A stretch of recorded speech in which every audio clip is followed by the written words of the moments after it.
Katibu mkuu wa Hezbollah Sheikh Naim Kassem amesema kuwa Irani ina uwezo wa kuishinda Marekani na Israel endapo kutatokea makabiliano moja kwa moja katika hali ya sasa ya mvutano wa kikanda. Sheikh Kassem alitoa kauli hiyo Jumanne wakati wa hotuba yake katika maadhimisho ya siku ya kuzaliwa kwa Imam Mahdi, hafla iliyofanyika sambamba na maadhimisho ya miaka 33 ya Jumuiya ya Kiislamu ya Elimu na Mafunzo, shule za Al-Mahdi nchini Lebanon.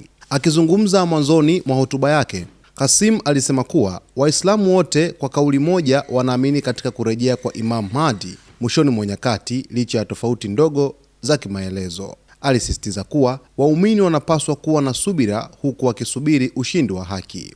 Kutarajiwa kwa kurejea kwa Imam Mahdi kunaleta matumaini makubwa katika nyoyo zetu, na hii ni neema kutoka kwa Mwenyezi Mungu, alisema. Kiongozi huyo wa Hezbollah aliipongeza Iran kwa uongozi wake wa kutimiza miaka 47 tangu ushindi wa mapinduzi ya Kiislamu ya mwaka 1979, akisema mapinduzi hayo bado ni nguzo muhimu katika mapambano dhidi ya kile alichokiita ubeberu wa kimataifa. Kwa mapenzi ya Mungu, Irani itaishinda Marekani na Israel katika makabiliano yanayoendelea katika zama hizi, alisema Kassem. Sheikh Kassem pia alizungumzia mchango wa shule za Al-Mahdi akisema zimefanikiwa kutoa elimu ya kizalendo na zimejipatia heshima kubwa miongoni mwa taasisi bora za elimu nchini Lebanon.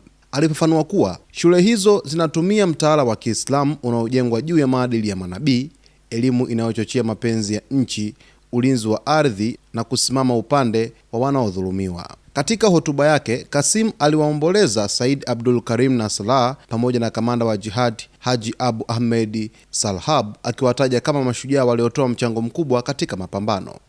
Akihitimisha hotuba yake, alitoa ujumbe mzito dhidi ya Marekani akisema dunia inakabiliwa na ubeberu wa Marekani unaovuka mipaka ya mataifa. Je, tutakubali kuacha haki na maslahi yetu ili kukwepa ubeberu huu, au tutajisalimisha na kuacha ardhi na mamlaka yetu, alihoji. Mfululizo wa katibu mkuu wa Hezbollah nchini Lebanon Sheikh Naim Kassem wa kutoa kauli zake dhidi ya Marekani pamoja na Israel unazidi kuendelea baada ya leo hii kusema kwamba Irani inaweza kuizidi nguvu Marekani na Israel katika mapambano ambayo yanazidi kuendelea katika zama hizi. Sasa nini maoni yako dhidi ya ujumbe wa katibu mkuu wa Hezbollah nchini Lebanon Sheikh Naim Kassem kutokana na hiki ambacho amekizungumza? Kwa taarifa zaidi usiache kusubscribe, kulike, kucomment pamoja na kushare.